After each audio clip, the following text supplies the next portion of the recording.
The Democracy That Delivers podcast is brought to you today by the Anti-Corruption and Governance Center at SIPE. This is the podcast where we talk about corruption in its many forms. And now to your host. Hello, and welcome to the Democracy That Delivers podcast by the Center for International Private Enterprise. My name is Ekaterina Lesova. I am a senior program officer at SIPE, responsible for business integrity programming in Europe and Eurasia. And today's podcast is another podcast in the series of most recent recordings when we talk about Ukrainians' efforts to strengthen integrity, transparency, and accountability, whether in the performance of public authorities or in managing donor funds. Our guest today is Oleksii Sobolev, who is the CEO of Prozorro. Before working for Prozorro, Oleksii was an advisor to the Minister of Infrastructure of Ukraine. And before that, he was a portfolio manager in one of the largest Ukrainian hedge funds. Oleksii is also a certified financial analyst, a charter holder, and the president of a local CFA, which is Certified Financial Analyst Society. Welcome, Oleksii. So we'll start with a question. So first of all, I would like to mention that Prozorro has a very detailed post in Wikipedia with a description of history and of how it works and some other things, which is very, very impressive. However, many of our listeners might be aware of Prozorro, which is Prozorro Procurement. And today we have a guest from Prozorro. Would you be able to explain to us what Prozorro means and how is it Prozorro different from Prozorro Procurement? Thanks for the question. So Prozorro in Ukrainian means transparent. So that's the nature of the system. And first, the system was created for public procurement. It is called just Prozorro, and it does public procurement where the government or municipalities want to buy anything in Ukraine. They use like Prozorro procurement. And then the system was successful. And then the National Bank of Ukraine, Deposit Guarantee Fund, and Transparency International approached the Ministry of Economy and asked them to create something similar, but for asset sales, for electronic options, to privatize property, to sell the assets of the failed banks, which in 2016, there were a lot in Ukraine. And that's how Prozorro.sale came about, and we helped to create it. It was first run under the Transparency International, and then later transferred to the government when everybody understood that the system is also successful and it's working. So right now it is state-owned enterprise since 2018. So it seems that this IT tools that there are so many right now in Ukraine to really make the systems work transparently and openly with maximum oversight. Would you be able to explain to us how does it exactly work from the technical standpoint? So to cut the long story short, there are two main innovations that we received multiple international awards for. The first one is really simple to explain. It is the transparency. So basically, after the auction has been ended, all the information about the auction, about the bids, the names of the bidders, the amount they bid, the signed contract, it's published in machine-readable format, so you can access it via different websites or in program form. And basically, you know who owns, who buys, who leases from the government or public entities in Ukraine. You know who owns the licenses just because of the nature of transparency. On our platform, it's like 100% transparent. Everything that's there, anyone. The second one is a bit more tricky, and first, you have to remember how the usual auction website would work. So think of eBay, right? There would be usually one website where the sellers would come, they offer something for sale, the people would bid, and somebody would win the auction, and the seller would send them the asset. So in Ukraine, what our technology does, it's two-tier. We, as a technology, connect tens of different eBays of Ukraine under one single system, and that's how the clients of those different websites can bid against one another with the help of Prozorro technology, which brings additional competition to the system, and it also makes that there is no single point of entry. There's no possibility to collude before the auction because nobody before the auction knows how many bidders are there, where they come from, because they can come from different websites. So because of that, it is very like anti-corruption and collusion proof, and that brings additional revenues and additional security to the system.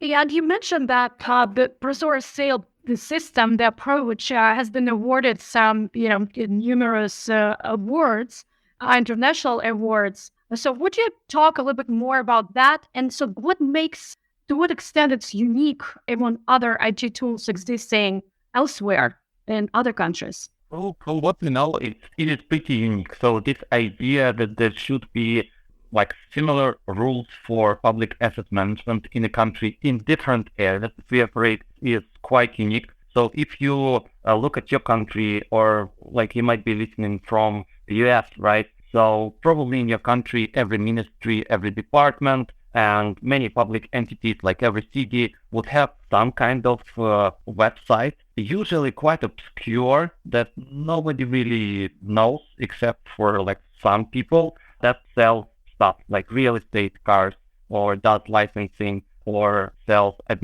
know, used property or PCs. In Ukraine right now, because of our technology, they are like connected into one umbrella. So basically from one of those websites, you can see all the other goods that all the other public entities provide. And that increases the competition. And that's how we were awarded for that, I guess, in the national stage. The last two awards were really big that we earned just last year and in 21. Just last year, we received a UN award for the best public service scheme of the year. And before that, we received Open Government Partnership Award.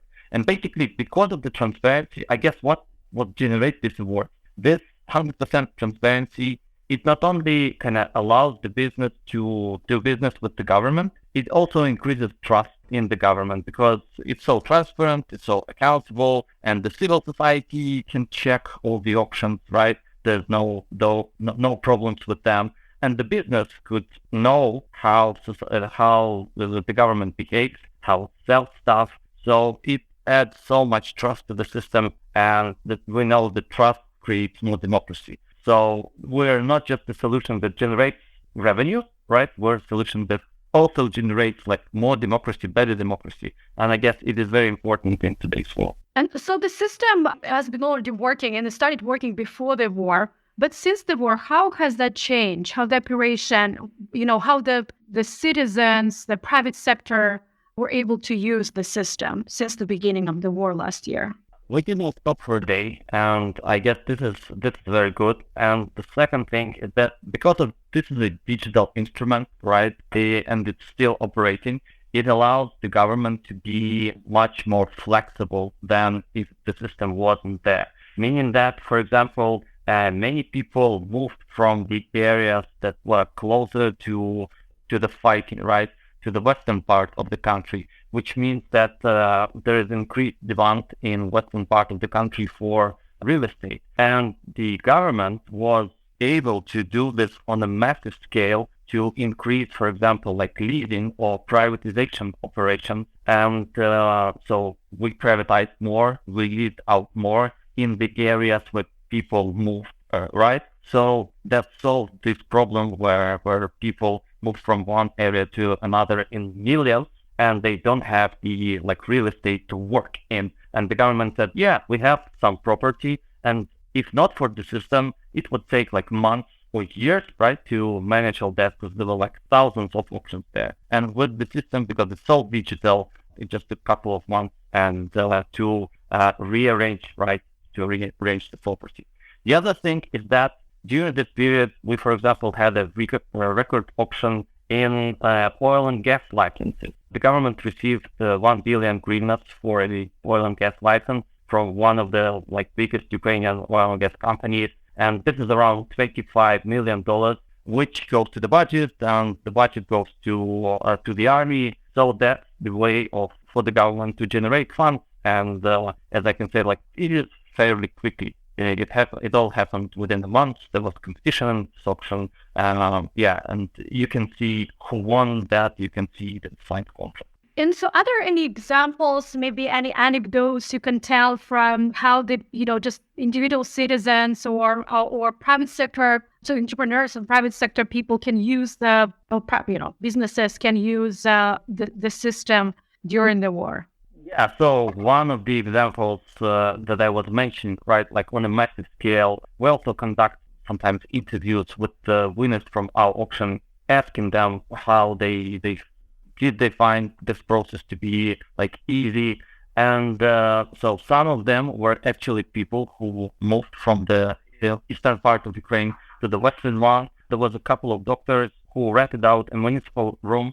It's not that big, right? But then, if not for this digital system, the government or public entities would have probably a hard time doing all this paperwork, right? And then what they say is that they decided to stay in Ukraine, not leave, but they need premises. And because of the system, they were able to close the deal, to get the lead in just 1 month.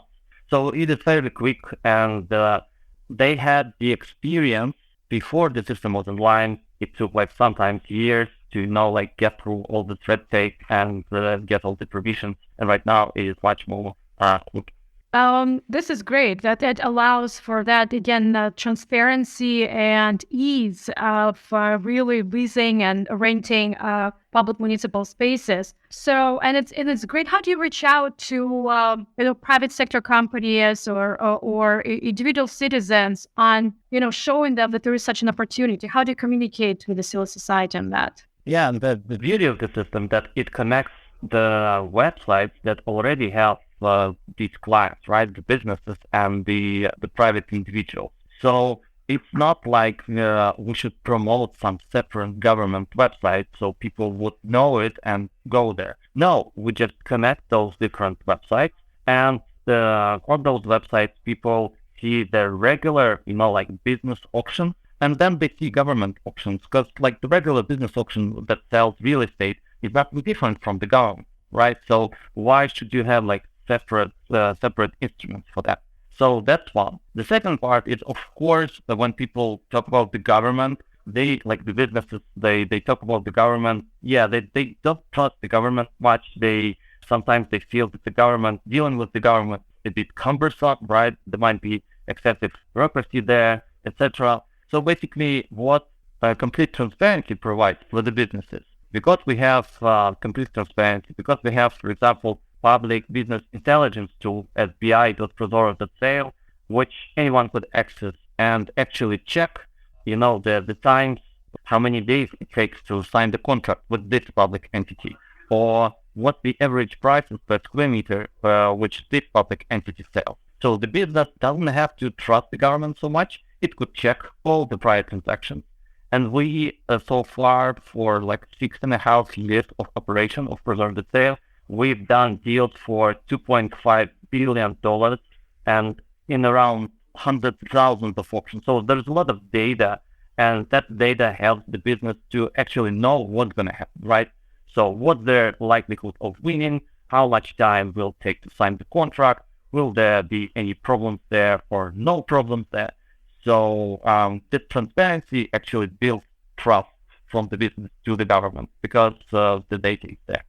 This sounds like an absolutely great tool. And so how do you plan to use Prozorro sale in the post-reconstruction, the post-war and the reconstruction stages? Maybe adding additional elements or just using as is? Yeah, for Ukraine's recovery, there are several areas that we're currently working on and thinking of being engaged.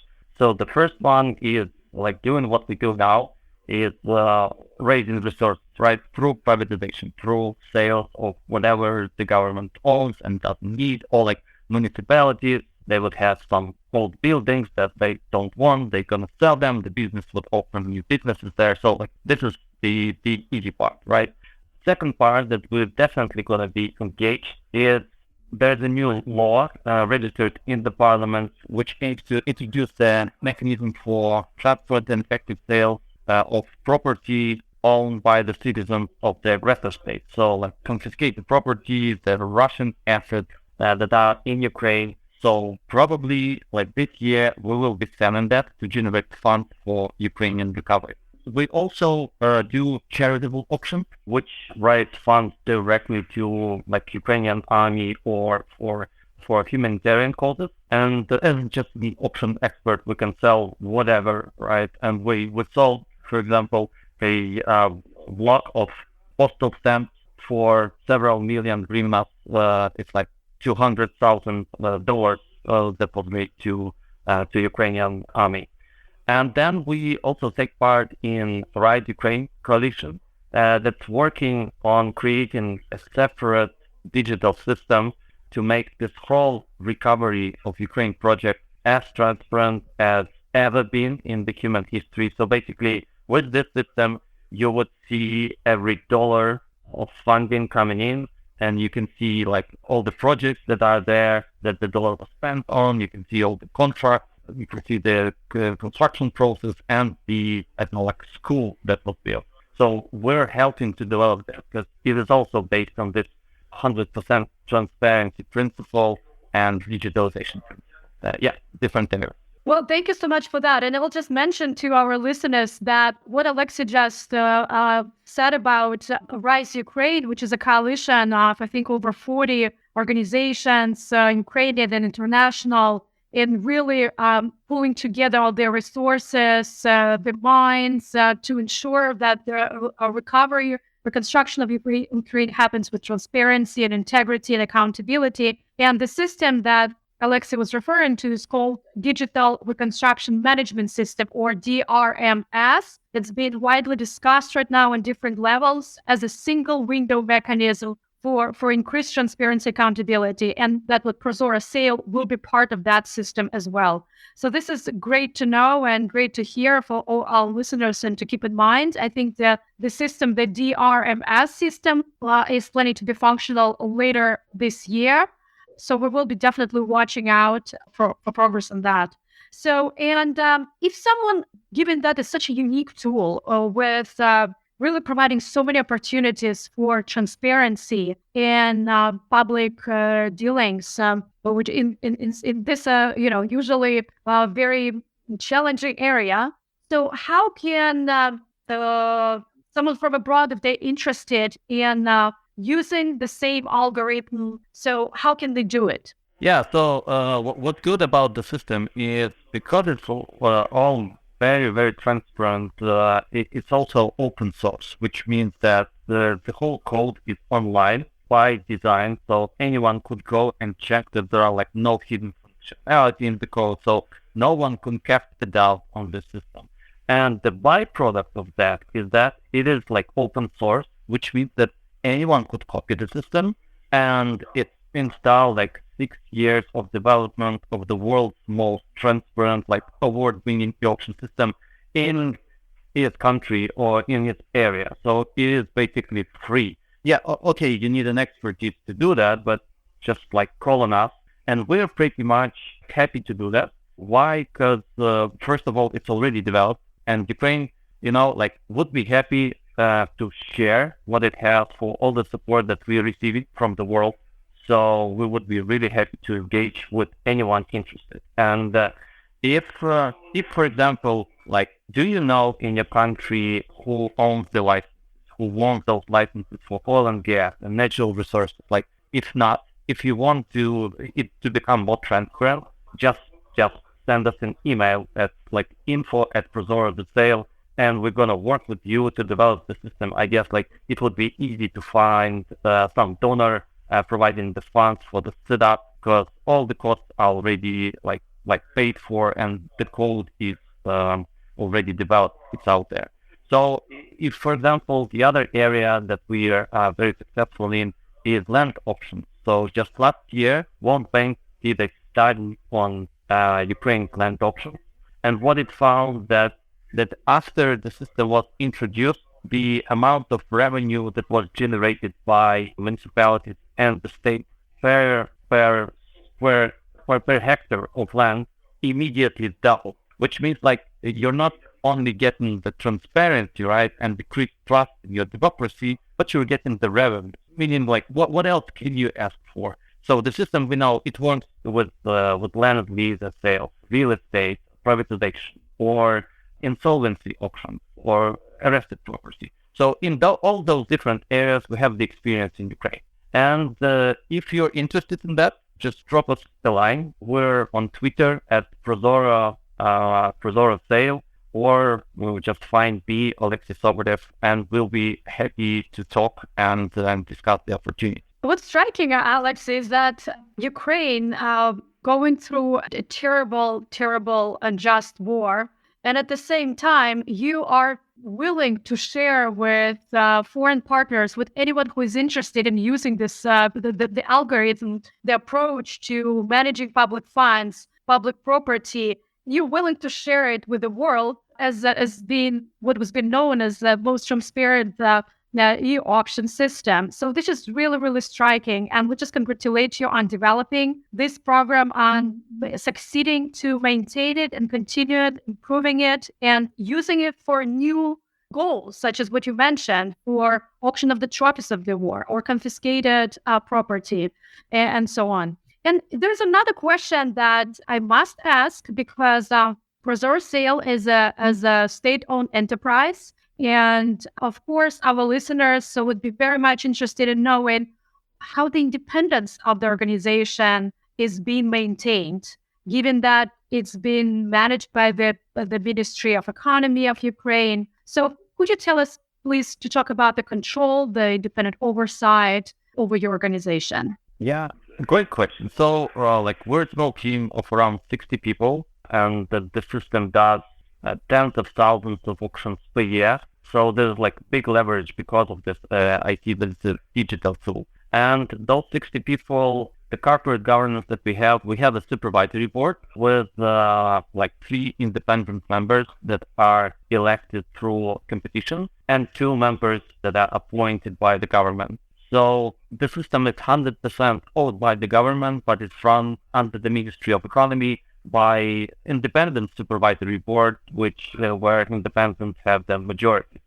So that's there. And the other thing that you said, how the control works, right?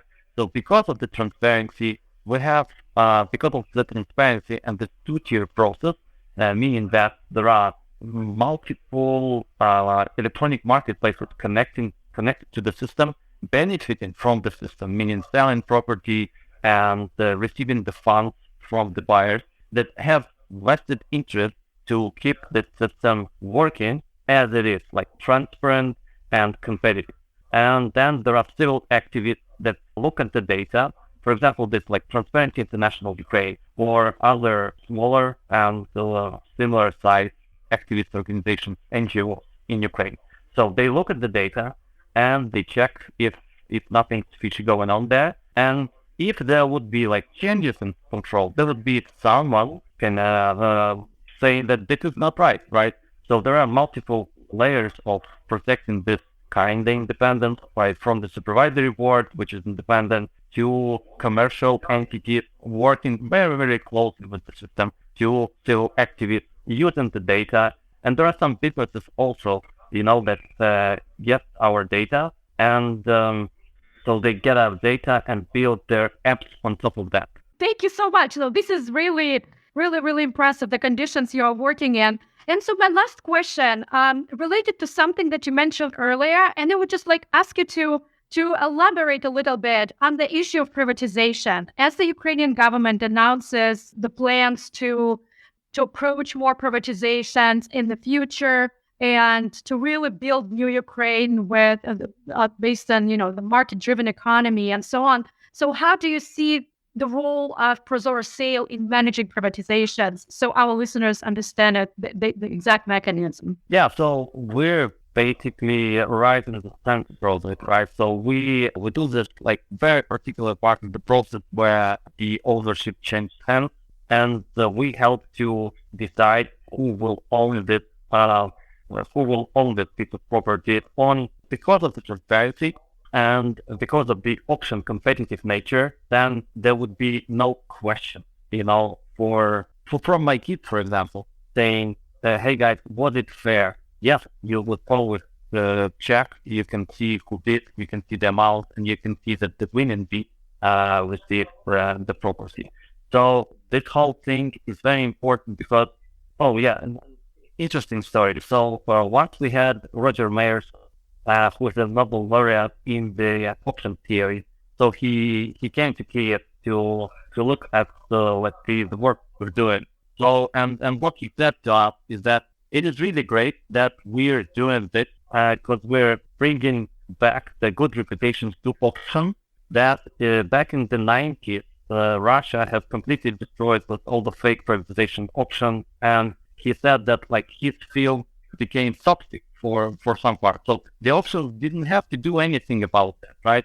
And he said that this is great that in the same region, we're kind of redoing that with all the transparency, we're bringing back the goodwill to auctions here. So that is the crucial part of privatization. And what's good here is that the government knows how to do that. We have several years of like successful privatization, of building trust among businesses, and which means that when like foreign investors, for example, come, they will have this like really transparent and really clear digital process of how they can approach it. Like just win an auction. That's it. So nothing. You don't have to know anyone, right? You don't have to call anyone. You go work with one of the websites connected to us and see what's on there and just win an auction, and that's it. So very easy, and I guess it will allow us to attract more investment that we can and to get to like new Ukraine fast. Thank you so much, Oleksii. I think this is just, it's a great conclusion for our podcast. And I'd just like to mention to all our listeners that it's incredible that Ukraine is really being a leader in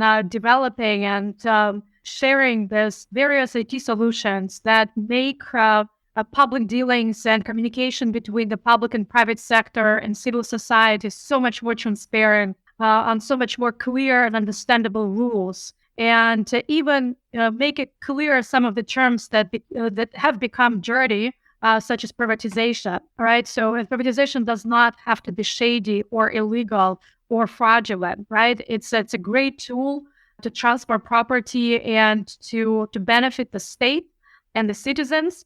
And so Prozorro sale is one of the examples, such a e-system that allows for public oversight, for citizens oversight over transfer property. And so I'd like to encourage our listeners to go ahead and check it out. And if you're interested, reach out to Oleksii and his team to see how you may use the algorithm for your own purposes.